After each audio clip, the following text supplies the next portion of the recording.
Good afternoon, everyone. I'd like to welcome you to the McGowan Theater located in the National Archives building in Washington, D.C. I'm Doug Swanson, Visitor Services Manager for the National Archives Museum, and I'm also producer for the Noontime Lecture Series. Before we begin today's event, I'd like to remind you of a couple other programs that will be taking place in this location in the near future. To celebrate the 25th anniversary of the Americans with Disabilities Act, Leonard Davis will be on hand on Wednesday, July 29th to discuss his book, Enabling Acts, The Hidden History of How the Americans with Disabilities Act Gave the Largest U.S. Minority Its Rights. Then on Saturday, August 15th at 2 p.m., we'll present a special film screening of the Jimmy Stewart comedy, Harvey. To find out more about these and our other programs and our exhibits, please take one of our monthly event calendars, which you'll find in the racks in the theater lobby, or you can visit our website at www.archives.gov/calendar. Our topic for today is the Creole Affair, the slave rebellion that led the U.S. and Great Britain to the brink of war by Arthur T. Downey. Arthur Downey has at various times in his eclectic career been a lawyer, an officer in two major corporations, a diplomat, and a former staff member of the National Security Council. For a dozen years, he taught international law at Georgetown University Law Center. In 2011, his book, Civil War Lawyers, Constitutional Questions, Courtroom Dramas, and the Men Behind Them was published.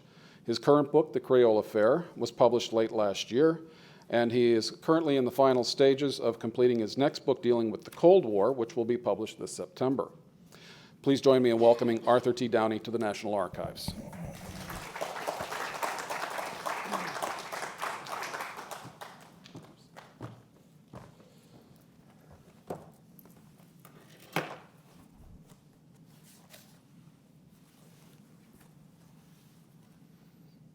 Good afternoon. For most of us, American history begins with the American Revolution and the drafting of the Constitution, then perhaps makes a brief stop at the War of 1812, and then we rush on to the Civil War. And as a result, that period in between is sort of a black hole. However, in that period, in that black hole, there took place the most successful slave revolt in American history, one that led the United States and the British to the brink of their third war. I want to tell you that story. It's a very interesting story. On October 25th, 1841, the brig, the Creole, left the dock in Richmond, Virginia, with tobacco, supplies, and crew and others. Captain Ensor was in charge. He had brought his wife, his 4-year-old daughter, and his 15-year-old niece with him. He had a crew of 8 and 3 guests passengers who got free passage to New Orleans in exchange for being guards. The Creole sailed down the river to the Atlantic Ocean. In addition to tobacco and supplies, the Creole also carried human cargo. It had 135 slaves on board. The males were in the forward hold at night, and the 1/3 of the slaves that were females were in the aft hold. They weren't chained. This is not the image of those horrible slave ships coming from Africa a generation earlier. The cook for the slaves was a young slave whose name was Madison Washington. Remember that name, we'll see him again. On the night of November 7th, the Creole was about 200 miles northeast of Miami. It was nighttime. The ship hove to, which meant it basically stopped. It was dark except for one lantern in the front, in the bow. And all of a sudden, Madison Washington jumps out of the female aft hole. Another slave jumps with him. The other slave had a pistol. One of the guards tried to stop him. The other slave and other slaves stabbed him more than 20 times, virtually decapitated him, threw him overboard. They then went after the captain, Captain Ensor, stabbed him repeatedly, left him almost for dead. There were 19 slaves that led the rebellion on the Creole that night. Those slaves then came back to the captain's quarters, opened up all their trunks, got dressed up, ate, broke into the brandy cabin, and drank and had a wonderful time. Madison Washington wanted the crew to sail to Liberia. One of the guards, however, said that he used to be a mate and knew how to navigate. And he said, "You can't get to Liberia from here. We don't have enough food or water. But in exchange for my life, I can navigate us to the Bahamas, to Nassau." Madison Washington said, "Okay, that's fine." On November 9th, the Creole entered the mouth of the channel in Nassau, about a mile from the city itself. A Bahamian pilot came on board to pilot the ship into the harbor, and he looked around and told the slaves, "Hey, we have no slavery here. You guys are free." On the north side of the harbor was Hog Island. Today we know it if you watch television and see the ads. This is the Atlantis Resort on Paradise Island. It's huge development. It wasn't then. Then the harbor master came for routine inspection. The first mate, his name was Gifford, jumped on board the harbor master's ship and said, "Take me into the city. I've got to see the American consular officer because we've just had murders on board our ship." On board the ship, you can imagine the emotions that crackled within everybody. Those 19 slaves who led the revolt certainly had earned their freedom, and they must have felt especially satisfied. But they were probably also worried that the British might jail them, or worse, return them to the United States. The passengers and crew, needless to say, were terrified, but hoped that their nightmare was nearly over. Freeze that picture in your mind, and let's step back and look at the United States at that time, the economy, the politics of it, the president, the Congress.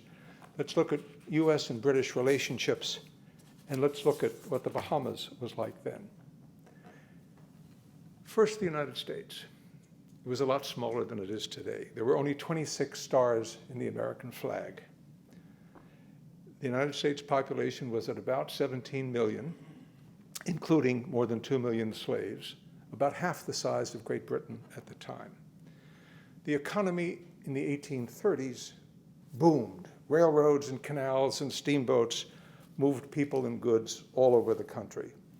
The best example is that in 1829, when Andrew Jackson came to be sworn in as president, he came in a horse-drawn carriage from Tennessee.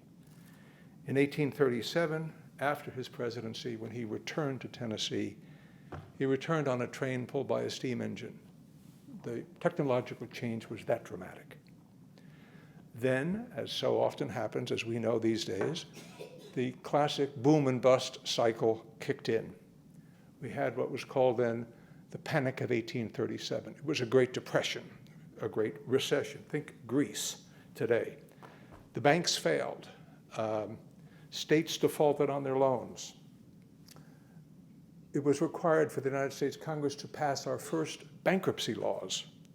It was a terrible time. A young lawyer in Springfield, Illinois, who had just got admitted to the bar, found that his practice was dominated by collection cases. That was Abraham Lincoln. Politically, by 1820, the division within the United States was no longer big state against small state. Rather, it was free state against slave state. The Missouri Compromise of 1820 maintained that exact balance of free states and slave states by admitting Maine as a free state and Missouri as a slave state. Nat Turner's revolt in Virginia in 1831 and the abolition of slavery in its colonies by Great Britain deeply worried the Southerners. In the North, there was great agitation to move on to abolition. This is the photo of the American Anti-Slavery Society that was founded in 1833. The United States and the UK banned the international slave trade from Africa here in 1808.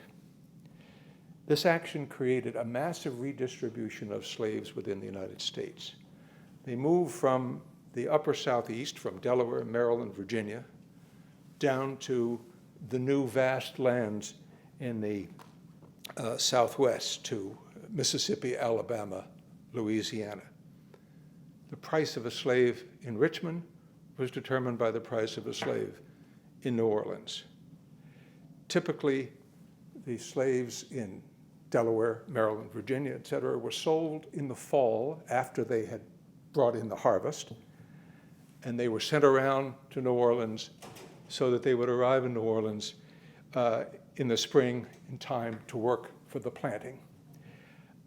It is no accident then that the third largest city in the United States was New Orleans, after New York and Baltimore. Now let's talk about the presidency.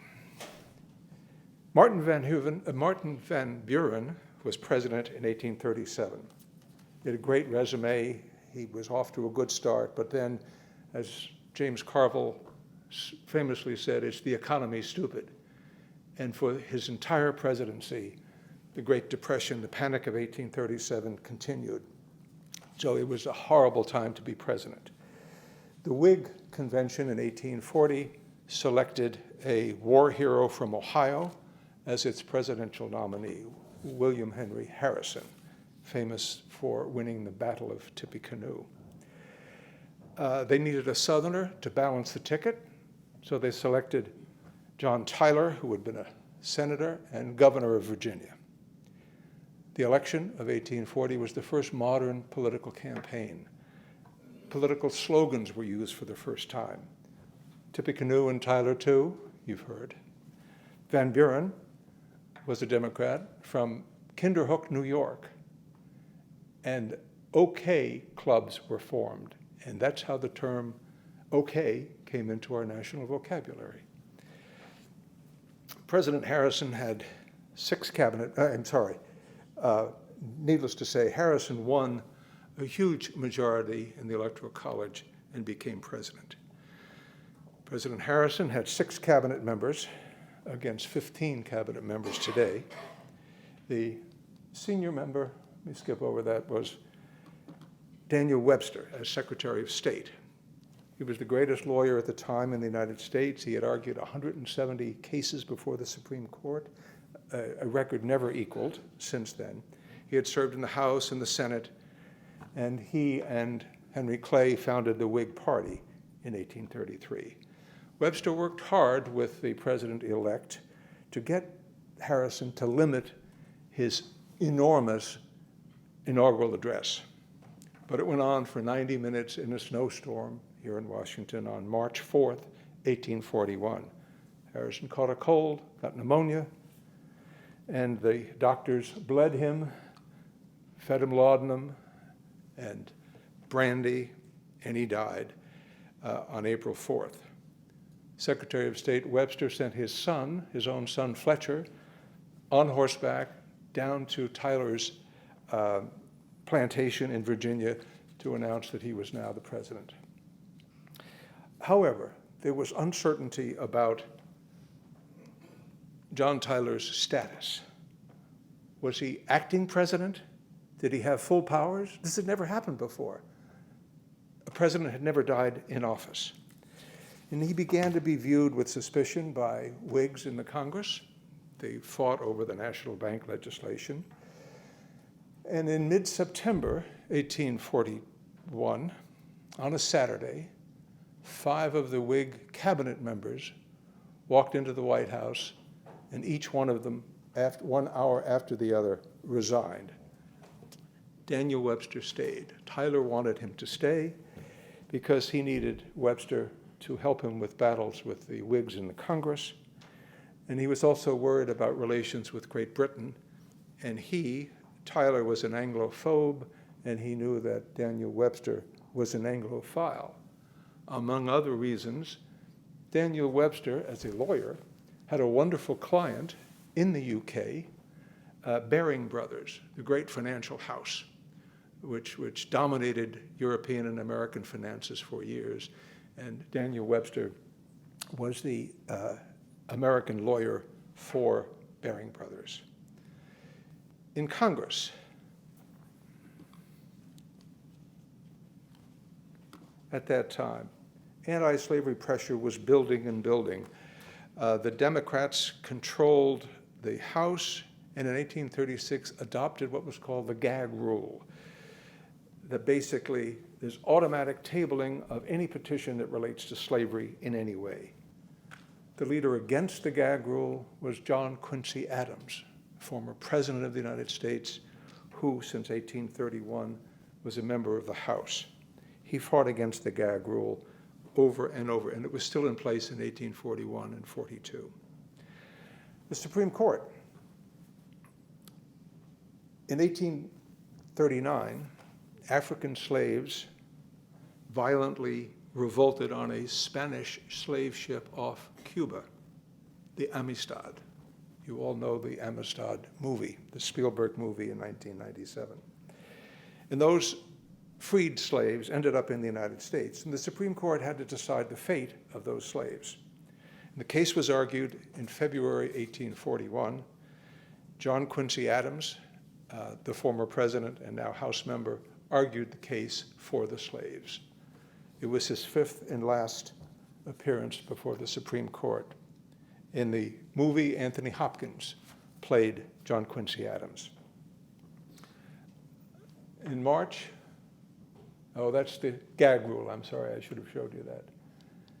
In March 1841, Justice Joseph Story wrote the opinion of the court which freed the slaves. It was a 7-1 opinion. This case, the Amistad case, did not involve the United States because the slaves were freed before they came to the United States. It was a Spanish ship, etc. But it was important for us in this discussion because it focused national attention on slavery and a mutinous revolt on a slave ship on the high seas, just what happened with the Creole. Now let's talk a little bit about British-US relationships. Great Britain at that time was the superpower of the world. For example, in purely military terms, Great Britain had 100 ships of the line. The United States had 15.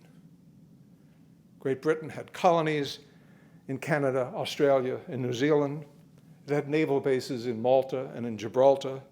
It had trading centers in Hong Kong, Canton, and Singapore.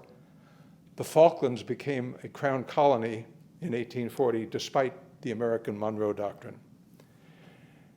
In 1839, the British invaded Afghanistan. And they came with more than 20,000 troops, and they had 30,000 camels to carry their supplies, including 300 cases of wine for the officers' mess. But the British were defeated in Afghanistan in 1841. There was a jihad against the British. Amazing coincidences.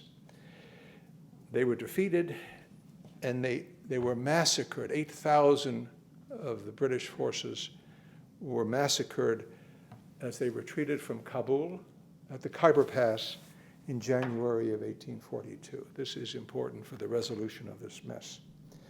The United States saw the United Kingdom as a center of evil, fostering abolition, trying to undercut cotton prices by having a special relationship with the independent Republic of Texas, a great cotton producer.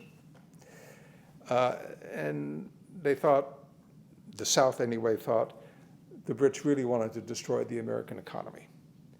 Remember, the War of 1812 was only a generation away when British Admiral Cockburn burned Washington, and every household in America remembered it. Those of you from Maryland, look at your license plates.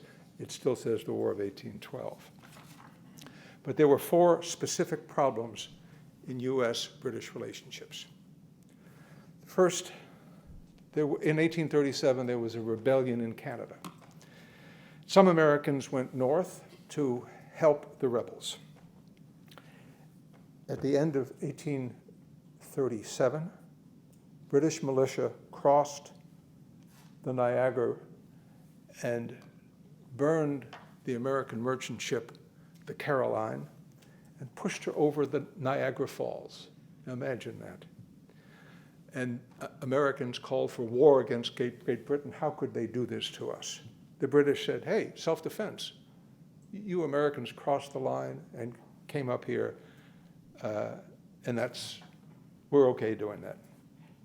The second problem was related. 3 years later, late in 1840, a deputy sheriff from Upper Canada, whose name was MacLeod, was passing through New York State. And stupidly, he starts bragging about his role in burning the Caroline and pushing it over the falls. Not surprisingly, New York State authorities arrested MacLeod and tried him for murder. The British said, MacLeod has no personal responsibility. He was part of our militia. Yeah, he was involved, but you can't go after him personally. This was a British activity. He was following orders. The British said, if MacLeod is found guilty, there will be war. End of story. Fortunately, in October 1841, about a month before the Creole entered the harbor at Nassau, a jury in New York State said MacLeod was not guilty. Whew. But the nerves were still tense. The third problem related to the Maine-Canadian border. Maine was separated from Massachusetts in 1820 as part of the Compromise of 1820. But its border, the Maine border with Canada, was never fairly or fully defined. And there were skirmishes. It's called the Aroostook War. The Maine legislature called the militia out. Other states passed resolutions, we'll send our militia to go after those awful people in Canada. It was sort of a barroom brawl. The fourth and last major problem between the US and Great Britain related to the naval presence off the coast of Africa, off the west coast of Africa. Both the British and the Americans had naval patrols off the coast of Africa to interdict illegal slaving. The British, rather freely, because they were the monster country, the great superpower, fairly freely boarded American ships to see if they were really American, or were they some other kind, some pirates who just hoisted an American flag. For Americans who fought the War of 1812 in large part because of something like that, this was a serious problem. There were also lots of new faces between the two countries, with respect to the two countries, in 1841. In the UK, we had a new Prime Minister, Peel, and a new Foreign Secretary, Aberdeen. In the United States, we had the third American president in a single year. We had a new Secretary of State, a new ambassador to Great Britain, Edward Everett, who later became president of Harvard University, and much later gave that great 2-hour address in Gettysburg just before Lincoln gave his 2-hour Gettysburg address. The fact that everybody was new on both sides of the island caused obvious problems because there were no personal relationships and habits to smooth over the rough patches and to ease relationships. On the other hand, everything was new and ripe for, as we would say today, for a reset, as we did a couple of years ago with Russia. Just before, speaking of Britain, just before the Creole sailed from Richmond, heading out to the Atlantic, 29-year-old Charles Dickens, the most widely popular writer in the English-speaking world, wrote to his publisher and said, you know, I think in early 1842, I will go visit the United States. How about that? Now let's look very briefly at the British Bahamas. When the British Navy caught illegal slave ships after the banning of the international slave trade, These might be Spanish ships going to Cuba, Portuguese ships going to Brazil. They would bring them to the nearest British port, and free the Africans who had been captured as slaves. Many of those were brought to the Bahamas, to Nassau.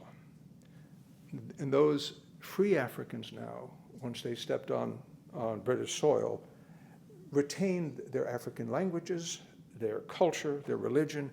They lived in ethnic groups largely from Africa, the Yoruba, the Congos, the Igbos, Hausas, the Mandingos, etc. And in 1834, Britain gradually abolished slavery in most of their colonies, including the Bahamas, so that by 1838, all the slaves in the Bahamas were freed. Now, putting all this together, when the Creole entered the harbor in Nassau in November of 1841, you had a perfect storm. You had severe US-British tensions. You had a new president of uncertain status. They called him Your Excellency. Congress was all twisted in the gag rule. Anything that related to slavery was a tough sell. And in Nassau, a huge percentage of the population were recently freed African and local slaves. Now let's go back to November 9th, 1841 in Nassau. The first mate ran to the US consular officer, whose name was John Bacon, and reported what happened on the ship. Murder. These slaves rebelled and they sliced the head off. Oh, awful. Bacon, the US consular officer, went to see the Governor General of the Bahamas. The Governor General was Sir Francis Cockburn, who was a young British Army captain, had fought against the United States in Canada during the War of 1812. It was his older brother, Admiral Sir George Cockburn, who had authorized the burning of the White House in 1814, as the great historian Anthony Pitch would endorse. So needless to say, Cockburn, the Governor General of the Bahamas, did not have a great affection for the United States. The US Consul Bacon asked the Governor General, prevent these slaves from getting on shore, they're American property, take the 19 who were the murderers and put them in jail until we deal with them. Governor General Cockburn was noncommittal. But he sent a regiment of West Indian soldiers and 2 British magistrates on board the Creole, and pretty soon the soldiers took the 19 off and put them in jail. But from Hog Island came a huge flotilla of hundreds and hundreds of small boats, rowboats, little sailboats, and surrounded the Creole. And all those other slaves climbed overboard and got on them and moved into Nassau. They vanished. All the slaves, all 135 slaves except 5, left. 5 elected to stay on board. The US consular officer Bacon formally protested and demanded the return of the 19 slaves, but all those other slaves had vanished. On November 19th, the Creole sailed without its slaves to New Orleans, and without Captain Ensor. He was so severely injured that he had to stay in Nassau for a while. Governor Cockburn sought help urgently, advice from London, from Downing Street. It took a little while, but at the very end of January, London wrote back to Governor Cockburn and said, look, the 19 slaves charged with murder, they could be charged with murder, but since they're not British, and the ship is not British, and the murder didn't take place in British waters, they can't be tried in a British court here in Nassau. Now, the United States, they could try these guys, but the United States has no extradition treaty with Great Britain, so we can't turn them over. So on April 16th, the British freed those slaves that had been held in jail and they vanished, melted into Bahamian society. The Creole arrived in New Orleans on November 2nd. And needless to say, the city was in virtual flames over this. The Louisiana senators demanded war against Great Britain for taking all this American property and so on. South Carolina Senator Calhoun said this was the most outrageous action. We must go to war against Great Britain. In Congress, John Quincy Adams read a petition that war with England over the Creole slaves would be more unjust than England's war in 1776 to keep America in bondage. A petition was filed to formally censure John Quincy Adams, but it failed. 2 months later, Adams' protege, a young congressman from Ohio, Joshua Reed Giddings,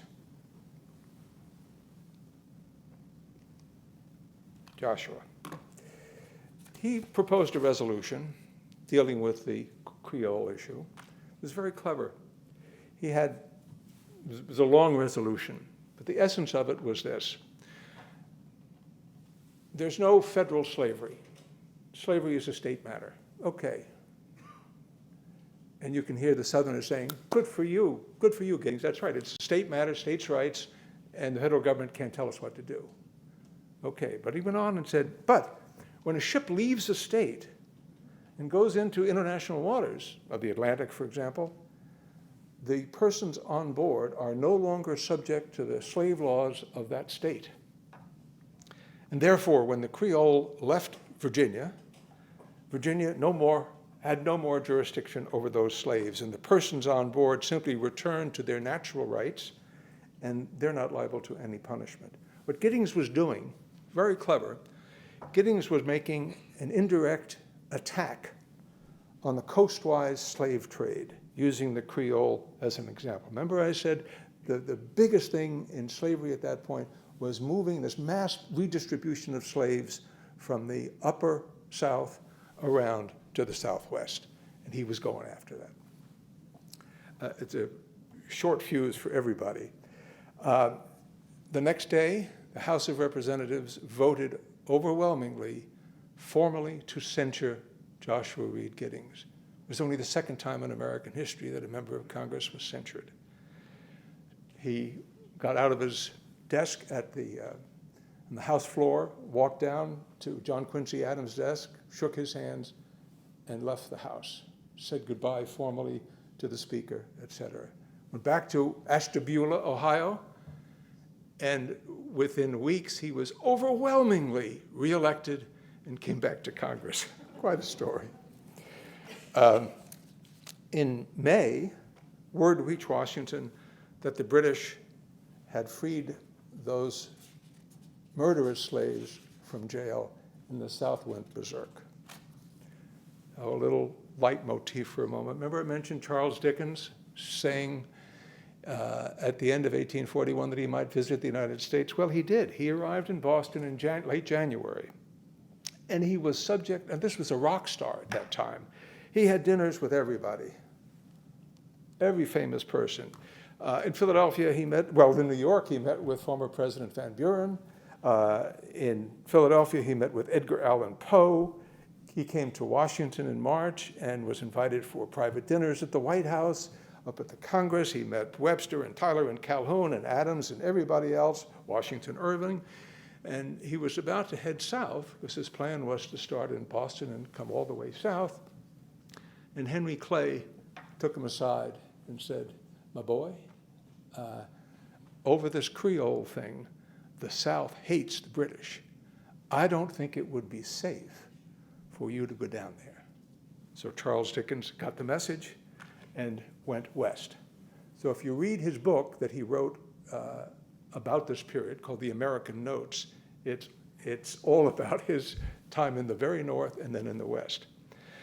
And by the way, he only praised in his book 2 Americans, John Quincy Adams, Joshua Reed Giddings. Okay, so we have this mess, and enter diplomacy. Christmas Eve, 1841, Prime Minister Peel meets very young Queen Elizabeth and says, a third war with the United States is on the horizon. And she said, oh my God, what can we do? Remember Afghanistan in the back of your minds, if you're British? Prime Minister Peel said, I have an idea. I propose a special mission. And I think you ought to nominate Alexander Baring of Baring Brothers, Lord Ashburton, to come to the United States and represent Great Britain with full powers to do whatever he wants to settle all of these issues, borders and the Caroline and everything else. So she said, that's a good deal, we'll do it. Now, Alexander Baring, as I said, Lord Ashburton, and Daniel Webster were client and lawyer for years. 3 years before, Webster had come over to the UK, stayed in Lord Ashburton's mansions, was invited to balls, met the Queen, etc. He arrived in Annapolis in early April. The Queen had wanted him to deliver the message that this is Great Britain these stupid Americans are dealing with, and so she wanted to emphasize its strength. So she sent him on a frigate that was so large it needed a crew of 500 to manage it. The Americans got the message. He brought with him servants, he brought carriages, horses, wine, you name it. Ashburton had asked Webster, help me with housing, where should I live during this time? Daniel Webster, who lived right at Lafayette Park in a space that is now the U.S. Chamber of Commerce, said, right 100 yards from me is a brand new, wonderful house, and you ought to lease that. That is now the parish house for St. John's Episcopal Church. If you walk past it, you'll see a little sign out front saying Ashburton House. It was convenient, although ironically it was about 50 feet from Dolly Madison's house. And you recall Dolly Madison was the first lady who had to escape the White House after the British burned them. The State Department was right next to the White House. It was a tiny little operation. Ashburton and Webster negotiated and negotiated. They had lavish dinners at Ashburton House. And by the end of June, Ashburton wrote to Lord Aberdeen that this problem of the Creole, unless we resolve it somehow, is going to sink all of these other issues that we have to deal with. Finally, Webster and Ashburton put together in treaty form all of the issues except the Creole. They agreed, for example, Ashburton, Webster, and President Tyler used secret funds, slush money, to soften up people in Maine and people on the Canadian side to agree to a new border. We will define the border. The Americans got a little bit more than half, so that was a good deal. So they settled the border. That was in the treaty. On the issue of the right to search American vessels off the African coast for slavers, they had a nice resolution. Let's do joint patrols, so one doesn't have to board the other. We'll be doing it together. They agreed to an extradition treaty.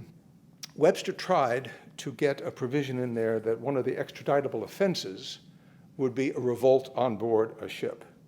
But Ashburton was too smart to be caught by that, and he said, I know you're talking about the Creole, so we're not going to do that. By mid-July, they exchanged notes about the Caroline Affair going over Niagara Falls, in which Ashburton admitted that the British had violated U.S. territory, but he never offered compensation and never formally accepted responsibility. So all of the issues, all of the tough issues got settled, except for the Creole Affair. Can you imagine Webster and Ashburton in this kind of weather in Washington in August, without air conditioning, trying to deal with this? Finally, they agreed an exchange of notes. Webster's notes of August 1st was a long lawyer's brief on the Creole matter, beginning by saying, now I understand, Lord Ashburton, that you are not empowered to deal with the Creole issue. But then he went on and explained all about the US position on it. And twice he used the term officious interference. That was Governor Coburn's activities that he didn't like. And he stressed the importance of UK-US trade, the cotton trade, et cetera. And he asked Lord Ashburton, you know your government's policy, and surely you can give instructions that there will be no British conduct that would be out of conformity with the rights and positions of the American government. Look for the future. Ashburton responded on August 6th and said, I'm not empowered to deal with this Creole matter, but I can engage, quote, that instructions shall be given to the governors in the colonies on the southern borders of the United States that there shall be no officious interference with American vessels driven there by accident or violence into those ports. Today we would call this constructive ambiguity. That's the famous term that Henry Kissinger used at the Shanghai Communique when Nixon opened China. Constructive ambiguity dealing with Taiwan. So the logjam was broken. They signed the Treaty of Washington on August 9th. It settled the boundary and extradition and all these things, and it was sent up to the Senate for ratification. It was ratified on a Saturday immediately with the largest majority of any Senate ratification of a treaty until then. So it's all done. Now let me mention quickly 3 epilogue events. One was an insurance case. When the Creole arrived in New Orleans in December of 1841, the slave owners who had been smart enough, as had been their practice, to have taken out insurance on their property. Everybody has property insurance. Their property happened to be human. And so they filed claims against their insurance companies for compensation. In the lower courts, the slave owners won, but the insurance companies appealed. The lawyer for the insurance companies was a young Louisiana lawyer called Judah Benjamin. And I'll come back to him if we have time later on, extraordinary figure. He was the lawyer for the insurance companies. He began by attacking the slave owners, saying, look, the Creole wasn't seaworthy, its crew wasn't armed, you didn't frisk the slaves, it's all your fault. The ultimate question was whether the loss of property was due to the British authorities, which was covered by the policy, or due to an insurrection by the slaves, which was not covered by the policy. The decision came out in March of 1845. It's an amazing document. It's 150 pages, parts in Latin, parts in French, parts in English. And the court said that the slave insurrection caused the loss. Therefore, the insurance companies weren't liable, and the slave owners were not compensated for their loss. I should have added that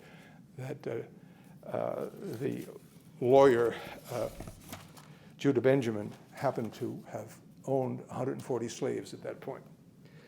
The second epilogue is an arbitration that took place in London in January 1855. The United States and Great Britain had a treaty to settle all claims between their two countries. An international arbitration panel decided then that the Creole had a right to seek help because it was in distress. The British had an obligation to keep the slaves until they could be sent to the United States, and an obligation to save the other slaves. Therefore, the UK violated international law, and the United Kingdom had to pay the United States about $850 per slave to the American slave owners. That's about $20,000 a slave in today's terms. The last epilogue is a book. Oh, Judah Benjamin, I'm sorry, I should have shown him. And we must talk about him if we have time. The early 1850s was a great time for abolitionist literature. Harriet Beecher Stowe wrote Uncle Tom's Cabin. Solomon Northup wrote 12 Years a Slave. Remember the picture that last year won the Academy Awards for the Best Picture. And at the same year, Frederick Douglass wrote his only work of fiction called The Heroic Slave, Madison, Washington. This was his only work of fiction, and if it had been set to music, it would have been a Puccini opera, La Bohème. It was just dramatic. It's mostly the backstory of Madison, Washington that he made up, but it deals with Washington's escape from slavery in Virginia. He makes it to Ohio, where a white family helps him and helps him move on to Canada and to freedom, which was a crime to assist a fugitive slave. But he returned to Virginia, and he's caught, and he's put on the Creole, and he personally sails the Creole into Nassau Harbor and wins. The message was Virginia was great for the revolution. It had great ideals, but that Virginia is dying. And the new state with the proper ideals is Ohio, which happened to be the home of Harriet Beecher Stowe and Joshua Reed Giddings. His other message was to slaves, right is on your side and your leaders are worthy. Madison Washington is a worthy leader. And to the whites in the United States, have courage to follow the nation's basic principles and to help slaves lead themselves to freedom, as he did. Whatever happened to Madison Washington? Well, in April of 1842, when he stepped out of the jail in Nassau, he stepped out of history. We have no idea what happened to him. Let me take one other moment, because I have been remiss in failing to express appreciation to the National Archives here and in the regional center in El Paso, Texas, because they found for me the manifest. Sorry, I don't have a photo for there, but it's in the book. The manifest of the Creole, which shows Madison Washington at age 25, 5'9", et cetera. It's a remarkable document, and the archives has just done a marvelous job in trying to put things together. Well, that's the story. Thank you for listening, and I will welcome.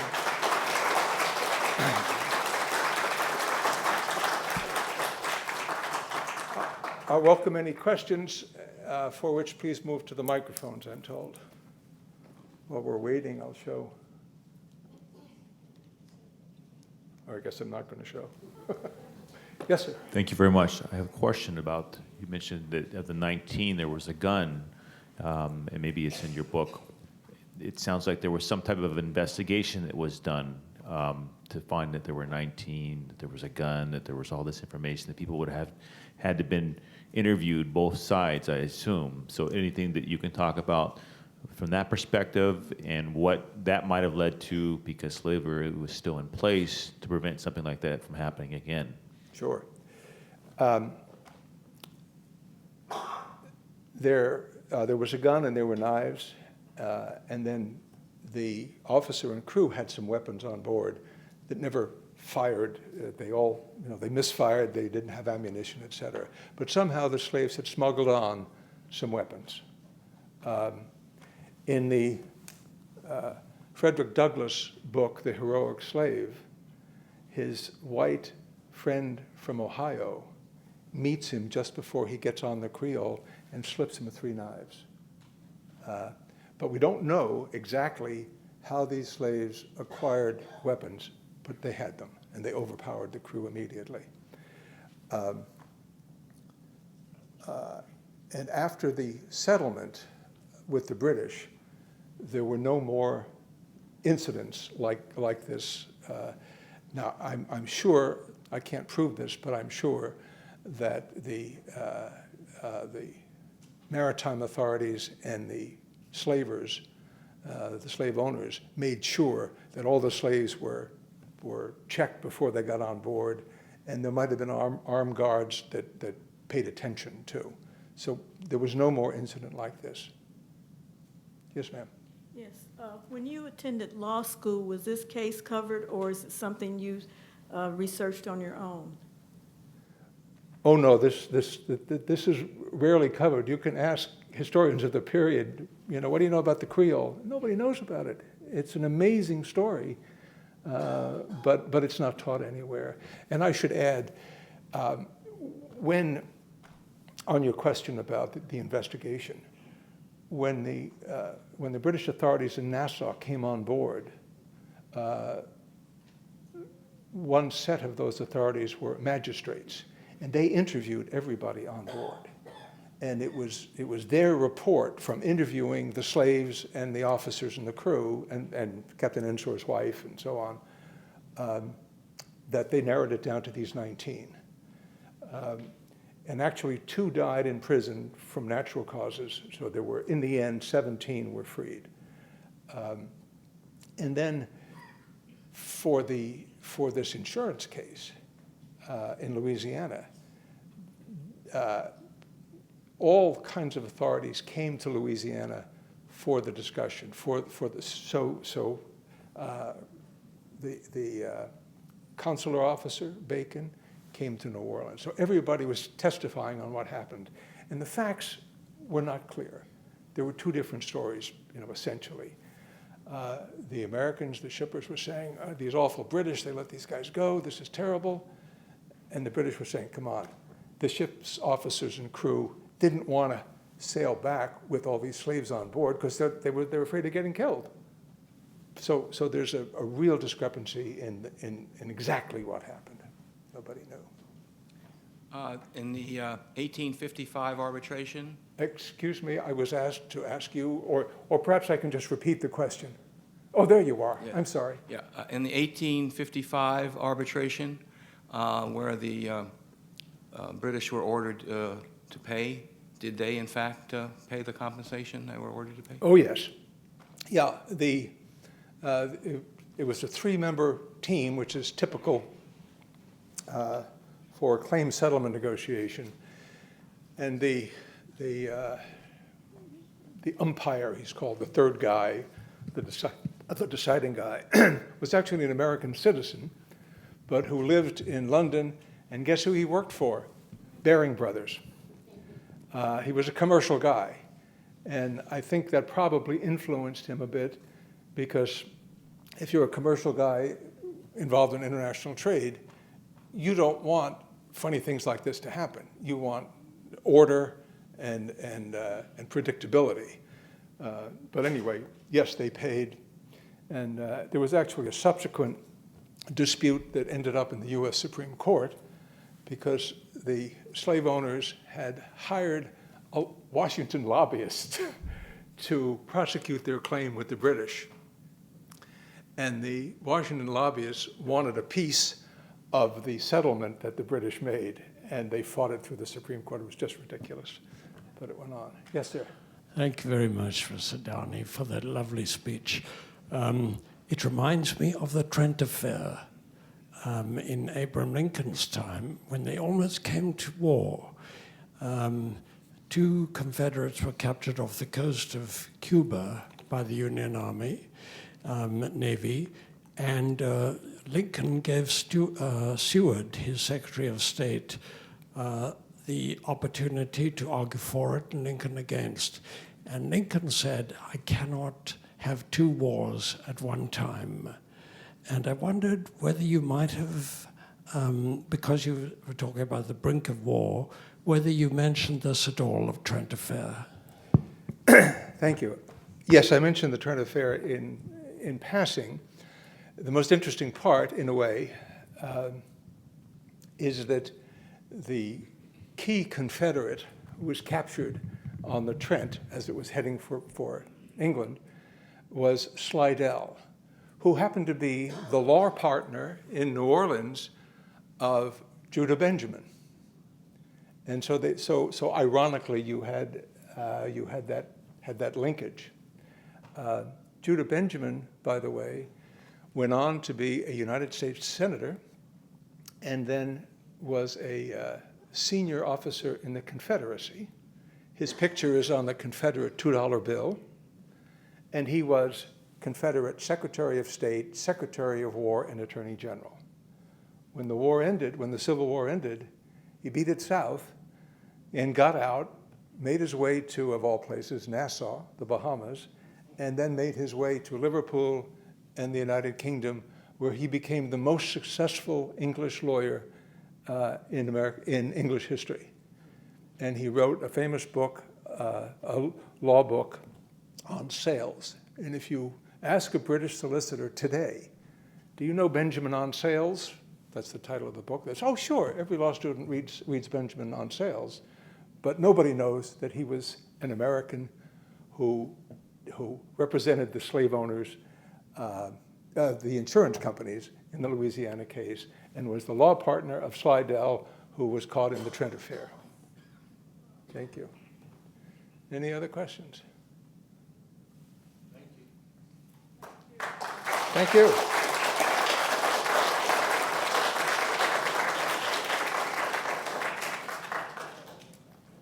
Folks, as we said earlier, don't forget there's a book signing one level up in the Archives bookstore. We'll see you up there in just a couple minutes.